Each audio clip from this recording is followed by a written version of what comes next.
The NFL trade deadline is here, and even at 3-4, the Chargers should absolutely still be making a move. You are Locked On Chargers, your daily podcast on the Los Angeles Chargers, part of the Locked On Podcast Network. Your team every day.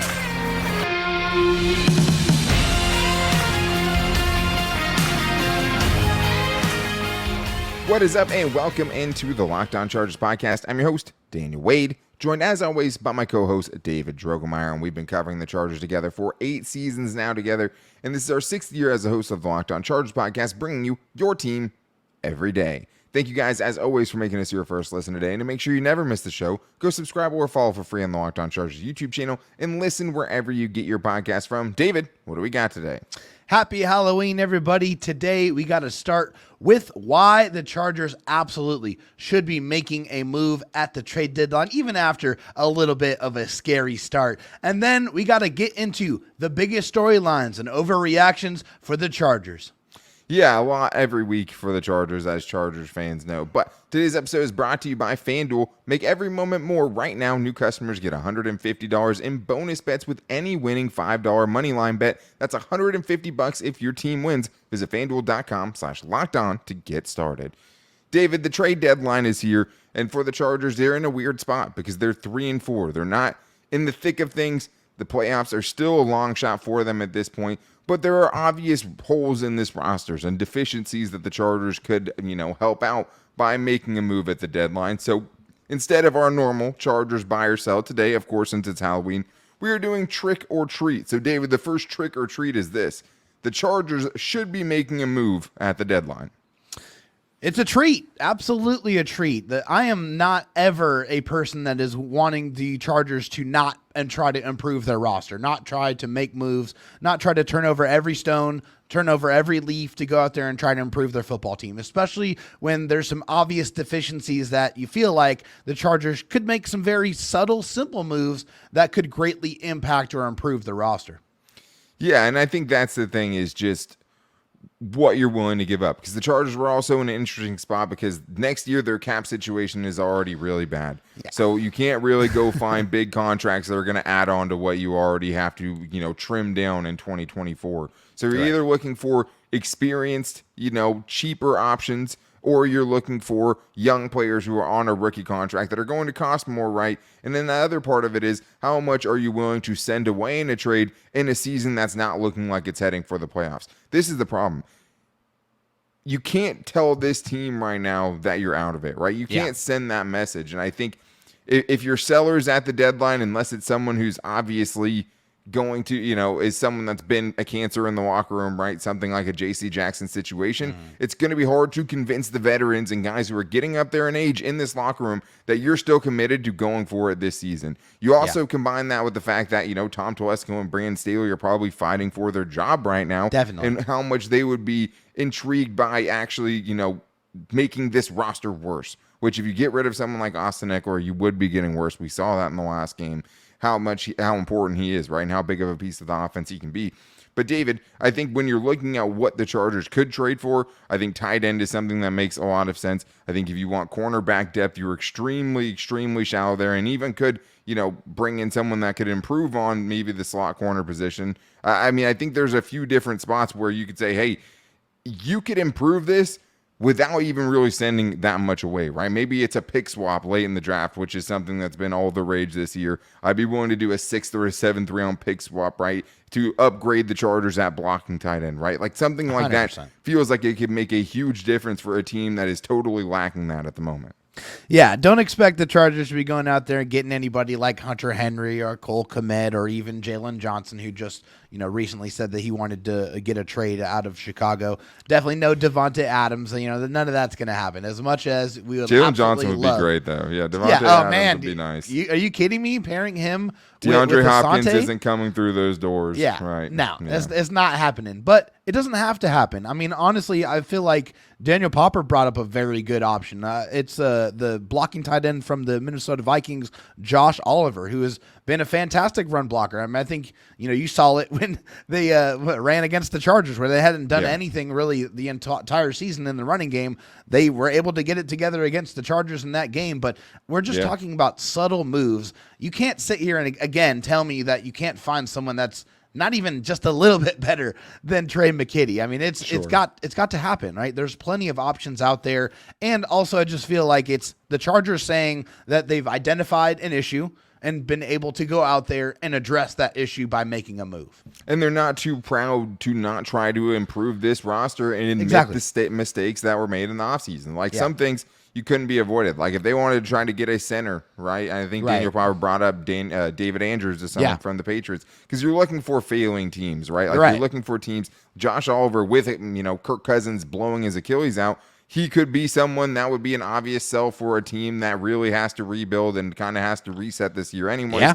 Other options like that, like even 38-year-old, he might even be 40-year-old Mercedes Lewis at this point is someone who would be a huge addition. I'm fine with it. Yeah. Wasting away in Chicago, who you just sent, basically made sure is going to be kind of out of the thick of things in the NFC, right? He would be someone that would be a major improvement for the Chargers. Definitely. Jeff Swain would be another guy who would be a major improvement. Cardinals, Bears, sign me up. Teams that aren't doing well, right? Like, those are who you should be targeting, and those teams will be willing to give away a lot of these players. Yeah, because they're already playing for less next than year. What their value is. Yeah. I mean, they're just trying to get anything, and they're not like people rate draft picks so high, but like Max Duggan was a 7th round pick this year. What happened to Max Duggan? Right, he's on the practice squad now, but he's waived. Like he didn't even need to be drafted necessarily if they could bring him in as an undrafted free agent, and any team could go pick up Max Duggan at any time. If you want to trade a 7th round pick to bring in someone who's going to give you a better chance this year, I think you absolutely have to do it. If it's a late round pick without, mortgaging your future, I think you do it. And I think as far as making a move, I just don't think it makes much sense for the Chargers to be sellers. Like, and if you do sell on someone like Austin Eckler, you potentially costing yourself a compensatory pick. If the right, deal comes through, but like losing Austin Eckler makes you a lot worse, makes your offense worse this year. So let's get into this trick or treat here, David. We talked about if they should make a move. Trick or treat this. The Chargers will make a move at the trade deadline. Man, I want to say treat so badly because I want them to make a move, but also I know the Chargers, and I know that they don't make moves. So and they never have, right? That's they never have. Yeah, under Tom Telesco, they've never made a mid-season addition, or really any addition outside of like Khalil Mack, but it's never happened. There's no precedent for it under this regime. That's exactly right. I mean, and there it is right there. The proof is in the pudding. The Chargers don't really make trades to acquire players. They don't really make trades at all. So it has to be a trick in this situation. They're not going to do it. I would be flabbergasted and overjoyed if it did happen, but I don't see it at all. Yeah, I mean, the only moves they've made even around the deadline where they traded Desmond King, and he had turned into kind of a locker room cancer, had, really made Anthony Lennox had something gone in there behind the scenes, right? And also before that, Dontrell Inman, who they traded to the Bears for a conditional draft pick, when Phillip Rivers was still the quarterback. So, like, that is kind of the history of the Chargers making moves near the deadline. I think what you're wondering this year is the desperation. Will the desperation of Tom Telesco and Brandon Staley urge them to make a move? I mean, they are fighting for their jobs, no matter how you're slicing without a doubt. Right? Like, it's really, really hard to believe, and almost, I'm going to say just impossible to believe that both of those guys will be back if the season keeps going at this current trajectory. I agree. You just got to win, to bring you one game out of 500. You're one game away from kind of getting back into the mix in the AFC. Yep. You're not there yet, right? Nope. Things aren't totally back on track. Yeah, I'm going to trick that if we're talking about that as far as the Chargers that's a totally trick for being sure. back on track. They're not there yet, but they brought themselves close enough. I think this would send a good message to this team of, hey, I agree. We're not waiting. We're not going to waste a prime year of Keenan Allen balling out. We're not going to waste a prime year of Joey Bosa or any of these giant contracts, right? Yeah. That we're trying to make the most of your prime right now. Right. Hey, we restructured these guys in the offseason to keep them together. Let's go out there and add to this roster and make the most out of this completely. Yeah, and you get, an extra day this week to work somebody in. It might take a couple weeks to actually get this person up to speed. Like, that's all part of the process. Right. But in the long haul, it feels like it would be very worth it for sure. So I agree. I think, if they want to make a small move, they should really try to improve one of those positions. And if not, though, that's pretty much been status quo for the Chargers. But I think I have a good buy or sell or trick or treat that we have to get into, David, and that is the Chargers defense improving while the offense is getting worse? We're going to talk about that coming up right after this. First, though, I do need to tell you guys about one of my favorite things ever, and of course, I'm talking about DoorDash. And DoorDash and Sundays go hand in hand, right? Because the thing is once the football slate starts, you do not want to leave your couch, let alone your house. So the best news is you can get whatever restaurant or even groceries delivered right to your doorstep, and that is huge during game day especially, and also if you're a Chargers fan and you don't want to be seen in public because of what the Chargers have done to you, DoorDash is perfect. But we love to look at the local restaurants, and the restaurant that we're locked on this week is The Kettle, something that you can find in Manhattan Beach in the Los Angeles area. But if you don't want to drive out there, the good news is you can get it delivered to you on DoorDash. So if you're in breakfast mood, make sure to try the Hangover Scramble or the buttermilk biscuits and country gravy. Or if you're looking for dinner, you have to try the French onion soup or the pot roast. Right now, you can even save some money on those things because you can get 50% off up to a $10 value when you spend $15 or more on your first order when you download the DoorDash app and enter code LOCKED23. That's 50% off up to a $10 value when you spend $15 or more on your first order. All you have to do is download the DoorDash app, enter code LOCKED23, subject to change, terms apply. All right, David, we're getting into our Halloween version of buy or sell here with trick or treat, and we had something that we kind of brought up in our own group chat, right? That turned into a discussion. We said, hey, this kind of has to be on the show because it's a good question, and that is this, David, trick or treat. The Chargers defense is actually Chargers defense is improving more than the Chargers offense. Trick or treat. Yeah, I mean, honestly, I think if you would have started the year with this question, you would have to say that the offense looked fantastic, right? I mean, going up against the Miami Dolphins, they had some pretty good balance. They ran the ball extremely effectively. But here, more recently, I don't think that that's the case. So I'm going to have to go with a treat. I do feel like that the Chargers defense right now is playing better football and they are improving. And I think you see it in the numbers. Obviously, the first half of the Kansas City Chiefs game was not great. You know, they got absolutely torched in that one, but they were able to make the adjustment at halftime, and they limited Travis Kelce to 3 catches for 39 yards and only gave up 1 touchdown in that second half. And it was after a 50-yard punt return, too, right? That's the other important thing. It could have easily been a second half shutout against the Chiefs. Yeah. 100%. And then, going into the Chicago Bears game, I mean, you all just saw what they did. They held that rushing offense that was exploding to under 75 yards rushing on the game. And, they basically could have had another shutout in this one. And, they only gave up a garbage time touchdown at the end of it. But, they've definitely greatly improved. And the Chargers offense, on the other hand, they've really stifled, especially in the second half of games where, they've only scored 16 points in the second half of the last 4 games combined, which is disgusting. I mean, that is not good. I mean, they've had great first halves, but horrible second halves. I think the Chargers defense, you can see it in their pass coverage, in their run defense. They've gotten better week over week.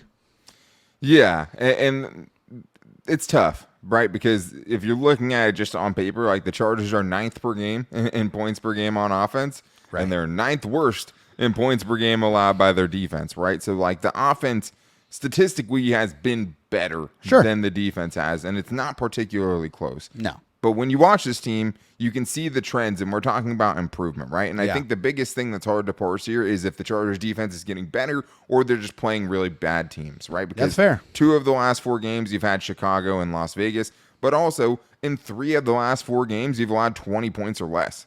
Yeah. Like, that is pretty impressive. You know what I mean? And in the Chiefs game, obviously, that should have been 24 points they allowed. And, like, they look so much better once they started playing the right defense against the Chiefs. So, I think the hard thing for the defense as well is you played 4 really good offenses so far. You have the 2 top scoring offenses in the league you've played, the Dolphins and the Cowboys. And then you've also played 2 top 10 offenses in yards per game in the Chiefs and the Vikings when they still had Justin Jefferson, and they were much more, formidable. And Kirk Cousins, exactly. I mean, who just diced up the 49ers defense. So, like, it's really hard, but, like, the Chargers' offensive struggles in the second half and just how bad that's been, not good enough. I mean, shut out twice in the second half in the last 4 games. In this last game, you get 6 points, right? You have a fumble, you have drops, you just can't get things together, can't put the game away on your offense. And I think the big part of that, David, is the Chargers running game. When you're trying to put teams away, if you can't run the football, it's going to be really, really hard to do. So the trick or treat is this. The Chargers offense won't be fixed until they fix the running game. Yeah, I mean, that's a treat. I mean, that's exactly what it is. I mean, you look at the top 5 teams in rushing yards per game. It's the Miami Dolphins at 6-2, the Cleveland Browns at 4-3, the Ravens at 6-2, the Cardinals at 1-7. I don't know how to explain that one. And then the 49ers at 5-3. But 4 out of those 5 teams are plus 500 football teams. And it's all because they can run the football in the second half of games when the other team knows that you're going to run it, and they are able to have success anyway. It helps you maintain and grind the clock away, and it helps you keep the chains moving and stay on the football field. The Chargers have not done that at all. They have beat their heads against the wall. They have not gotten any push in the running game. And it seems like they've been very predictable with their running calls as well. So all of that has been a mixture as to why I feel like the Chargers need to get this running game going to be able to turn themselves into a good football team. You can't put good teams away if you can't run the ball. And I think a big thing here is that Justin Herbert's struggles in the second halves and games leading up to the Bears game was got a much bigger spotlight than just the total lack of the running game. Because it's like Justin Herbert, if he struggles in the second half, all the attention's going to go to him. But Always. a big part of those struggles, besides having a broken left middle finger, is him actually being able to have a running game to rely on, have a full offense around him, right? Because the running game and the pass protection are both huge, right? Like, that's why if I were to trick this, it would be because, like, if the running game's good, but the pass protection's still bad, your offense isn't going to be fixed, right? Sure. That's the big thing. So I guess I would trick it in that sense. Yeah. But it would go such a long way in not just getting your offense better, but also being able to finish games. I mean, the Chargers are 4th in first half points in 2023. They're 27th in second half points. That's not a good offense if you're that bad and that inconsistent in the second half. Yeah. And if you're looking at time of possession, I think this is really telling about the struggles in the running game. They're 27th in time of possession in the second half as well, because they're not able to sustain drives. And the bigger thing, like we talked about yesterday, running into a brick wall and just continuing to do it instead of like supplementing it with the short passing game and finding different ways to make things work. Get the ball to when Austin the running Eckler. game isn't going. See what that does for you. Yeah, and I'll give him a pass for the Bears game, right? That's the best run defense in the league on a yards per carry basis. Seriously, but you've had 61 yards rushing or less in 4 of your 7 games. That's not a good rushing attack, right? And they've played some good run defenses, but the Vikings weren't one of them. They were terrible in that game. Yep. And even the games they've gotten over 100 yards, a lot of it has just been a 49-yard rush big by Josh explosive Kelly. runs here and there. Darius Davis goes for 50, right? So let's sneak this last trick or treat here, David, for someone who deserves a shout out, and that's Donald Parham for what he did in the last game, stepping up for an injured Gerald Everett. But this is the buy or sell here, the trick or treat here today. Donald Parham showed he needs to continue to be involved in the Chargers passing game. It gives me great pleasure to say treat on this one because it's nice to see Donald Parham Jr. on the field and making an impact. I mean, that's all he's ever really done. I mean, when he plays, he scores touchdowns every single time. It's ridiculous. I mean, you look at his numbers this year, 13 receptions on 19 targets, 104 yards, 4 touchdowns. Yeah. 4 touchdowns already. And also, he's being used so much better in the red zone. He's being used as the red zone target he is. But, man, he is a very underrated yak threat, Daniel. Yeah. It is unbelievable to Trick or have a treat man. this. Is he the best yak threat on the Chargers? No, I'm not going to say that. That's got to be Austin Eckler, right? Austin Eckler is definitely the best yak threat. But, hey, this is really impressive. 62 of his yards have come after the catch, and he averages 4.8 yards after the catch per reception, which is 11th in the NFL. For anyone that has at least 15 targets. There, exactly. No, right, for 15 sure. targets, excuse me. Fought for a touchdown, which has been great. too. He's been awesome. Dragging down those multiple defenders, right? That was a big one, too, where, in this game, right before halftime, he catches the ball out of the end zone. Could be a little tricky, if they bring him down inbounds. They still had timeouts, but it really would have complicated the whole process there. Instead, he drags multiple guys into the end zone, gets the Chargers on the board, gets the touchdown back that they just allowed, right? But yeah, I mean, if you're looking for the best yak threat, it's definitely Austin Eckler. Is Quentin Johnston coming for the second best on this team with Donald He's Parham's? coming. Donald Parham's probably second. I mean, Darius Davis has a case here as well. Very much Gerald so. Everett, you have to fight him to bring him down. We've talked about that many Every times. I think if he got more north and south, you'd probably see an even better number for him. But both those guys are top 15 in the league in yards after the catch per catch at tight ends amongst guys who have had 15 targets, which isn't a ton of guys, but both of them have been good in those regards. And the Chargers just in general have been much better in yards after catch this year. And it's nice that they have multiple guys that can do it. So when you see them leaning on this short passing game, a big part of that is the personnel that they have right now and guys who are good at creating. But Quentin Johnston, that drag route, him making 3 dudes miss on his way for a first down that should have never been a first down, I think is just a glimpse of what that could be, because that is definitely has best More yak threat. of that, Yeah. please. Has the potential to be the best yak threat on this team, even better than Austin Eckler potentially. But Austin Eckler showed you, I make a guy miss every time I get the ball in space, and he did that in the last game. So we still have more trick or treats to get to, especially on the defensive side of things, because guess what, David? Joey Bosa is starting to play like Joey Bosa again. Is he playing at an elite level? Is Asante Samuel Jr. the clear-cut cornerback one for this team? We're getting to that coming up right after this. First, though, I do need to tell you guys to score early this NFL season with FanDuel, America's #1 sportsbook. Right now, new customers get $150 in bonus bets with any winning $5 moneyline bet. That's $150 if your team wins. If you've been thinking about joining FanDuel, there's no better time to get in on the action than right now. The app is super easy to use, and there's a wide range of betting options, including spreads, player props, over-unders, and this week the Chargers are opening up as 3-point favorites against the Jets in the Meadowlands in New York on Monday Night Football. Another chance to show they're getting better in primetime. Does feel like it's going to be a very close game because of how good the Jets defense has been for sure. But if you don't want to go with the Chargers on the money line or the spread, you could also go with anytime touchdown scores. And the other big thing is in-game live betting. You can change your fortunes in real time. If you see the way the game's going and you feel like there's a bet you need to get in there, you can do live betting on FanDuel. So visit FanDuel.com/lockedon and kick off the NFL season in style. FanDuel, official partner of the NFL.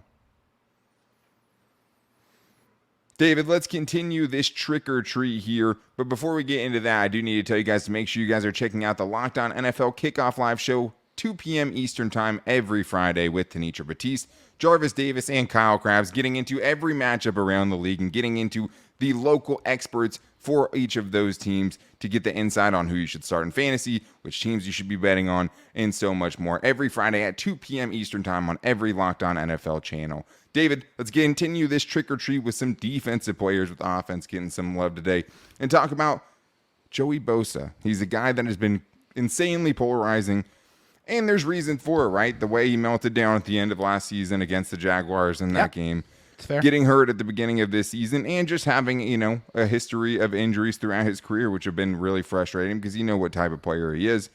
But we're starting to see him look more like himself, David. So the trick or treat here today is Joey Bosa is playing at an elite level again.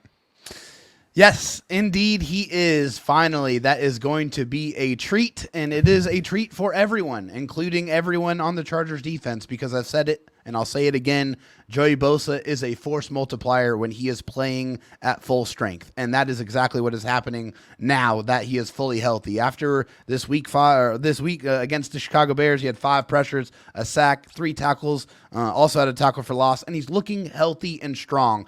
Overall, very solid numbers. 17 pressures, 13 tackles, 4 tackles for loss, 4 sacks, and 12 stops. I think it's just a very well-rounded book of business, if you will, for Joey Bosa, handling himself again on the edge, very, very strong in run support, not allowing people to get around him, being able to get off blocks and being able to punish ball carriers. And then he's being very, very effective as a pass rusher as well. We've seen what he's done in limited snaps. Now we've seen what he can do across an entire football game. Joey Bosa is finally back, and he is healthy, and hopefully that stays the case for the remainder of the season. I mean, the Chargers defense desperately needs him to be that, right? Yeah. I'd probably trick it. I think it's been probably the level underneath elite. Like, I think he's been very good. And I think maybe I just want to see a little bit more of a sample size, right? Like, I easily thought the last game was his best game of the season. He was a force against the run. He was a force as a pass rusher, right? 5 pressures in the last game. Overall, 4 sacks in 6 games, which is super nice. I mean, that puts you on pace for about 12 sacks for the season. And we know a few of those games he was really banged up. I don't think there's any coincidence that this week was the healthiest week we've seen from him, the most practice we've seen from him off the injury report. I think that's huge. But with Khalil Mack playing as well as he's playing and Joey Bosa playing like this, like I think that Thule needs some more snaps. Like, you can't forget about Thule. And he should be keeping those guys fresh so that you're getting each of them for like, you know, maybe 60 snaps each for Bosa and Mack, and you have another like 35 snaps for Thule, and you're keeping those guys fresh if that's the way the math works out, and getting them all on the field at the same time when you can. Yes. I also think, you know, Morgan Fox needs some more snaps as well. I saw Stephen Hagelin from Guilty as Charged point out, you know, 23 and 20 snaps over the last 2 games.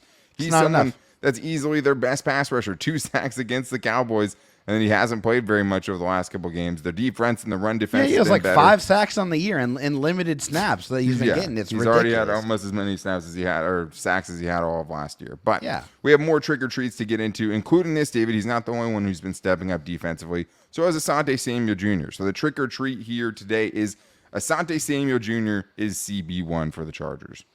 Yeah, I don't think this one's very hard at all. I mean, it's definitely a treat here. I think it's very obvious to me. I mean, he has the highest coverage grade on the team. He has only allowed 100 yards receiving in one game this year. In the last game, he gave up the 41-yarder, to kind of start the game. But after that, it was only 5 catches for 53 yards. And he's only surrendered 1 touchdown this year. He has a couple of interceptions. That's pretty good. Could have had a couple more interceptions as well. I love the way he plays the game. But I just feel like he's been very consistent this year. I think he's gotten better year over year that he's been in the league. And the consistency is huge. We've always talked about that. Yeah, and I love his mindset. I love his attitude. I love the way he plays the game. He plays with a lot of aggressiveness, but he takes some chances as well. But it seems like now that he's been in the league a couple of years, those chances are a lot more calculated, and those are turning into more turnovers.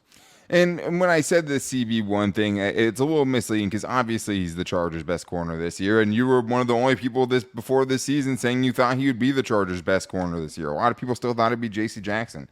I thought it'd be Michael Davis, not anticipating, the bounce back in the roller coaster that has been. Right. But he has easily been that. But more here in the treat that I'm buying is that he's turning into a legitimate CB1 just in the NFL. Period. Like one of those guys who is in that upper tier. Like, he's not quite at the level of the Sauce Gardners and the Marshawn Lattimores or the Jalen Ramseys of the world, right? He's not quite the Pat Surtain II. Right. He's not there. He's in the tier underneath that, though, and I think that is huge for the Chargers and huge for them going forward. Right. Let's get to this trick or treat here, Dave, before we go. But yeah, Asante Samuel Jr. playing at a really, really high level right now. Easily the best season of his career, which is great to see because he's one of the only guys under contract for them next season going into his 4th year, and Michael Davis will be gone. So let's get to this last one here. Kenneth Murray is finally living up to his potential. Trick or treat. I'm going to have to say yes on this one, too. I mean, it's a treat as well, and it's been a treat to watch him play football this year. After a little bit of a slow start, he has really, really caught on, and I think really when the Chargers decided to give him the green dot kind of out of necessity, that really kind of unlocked things for him.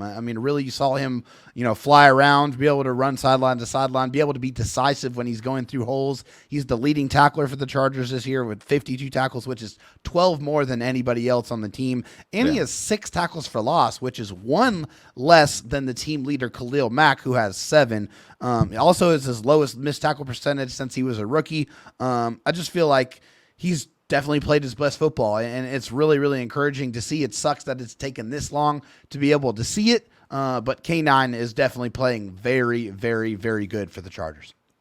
Yeah, I would treat that in the sense that it's easily his best season. Like, he's been a legitimately good run defender this year. I don't care what Pro Football Focus grades say. Like, he's been a good run defender this year and way, way better than we've seen from him. There's shades of Denzel Perryman at times with Kenneth Murray, the way he's shooting some of these gaps. Much more physical, much more decisive, a better tackler, better in coverage. Like, I don't know, probably hasn't done enough to earn another contract. Like, as we've seen the Chargers let all of the linebackers walk, and I don't necessarily think he'll be the guy that decides to resign. Breaks the mold here, But he's been better in all attributes, right? In every category, he's improved his game, and I think he's never going to live up to what people thought he would be as a first-round pick. but you're seeing the best version of what I think Kenneth Murray can be. Like you're seeing him actually. I mean, and not to say you can't get better. Like this is obviously putting him on a trajectory as a young player. Yeah. Where there's still room to grow, and he could. But like this is the better than what any of us could have expected going into this year. He has been legitimately good. Has made impact plays in the running game, which just we didn't see enough of in the past. And this is, great news for the Chargers. And their run defense would not be as good as it is right now and be one of the better run defenses in the league. In some crazy turn event, trick or treat, the Chargers have one of the best run defenses in the league. It's a treat. Like, that's how good it's been for them this season. So it's going to be interesting to see if he can keep it up. But he's been great so far this season, way better than we thought. But that's going to wrap things up for today's show. Tomorrow is about you guys. Make sure you guys get your questions in for a Chargers mailbag before we have a special interview later on in the week. To make sure you guys don't miss it, go subscribe or follow for free on the Locked On Chargers YouTube channel and listen wherever you get your podcast from. You can hit us up and ask your questions on Twitter at LockedOnLAC. You can go into David Drugmeyer's DMs at DroTalkSD, or you can go find me at Dan Talk Sports. You can also hit us up on Instagram at Locked On Chargers or our Locked On Chargers Facebook page. You can ask us questions anywhere, and if you want to leave a voicemail, you can call into the voicemail line at 323-524-7924 if you want to do what a tier likes to do. So we will be back with you guys tomorrow for our Chargers mailbag. Make sure you guys get your questions in, but until then, take it easy and go Bolts.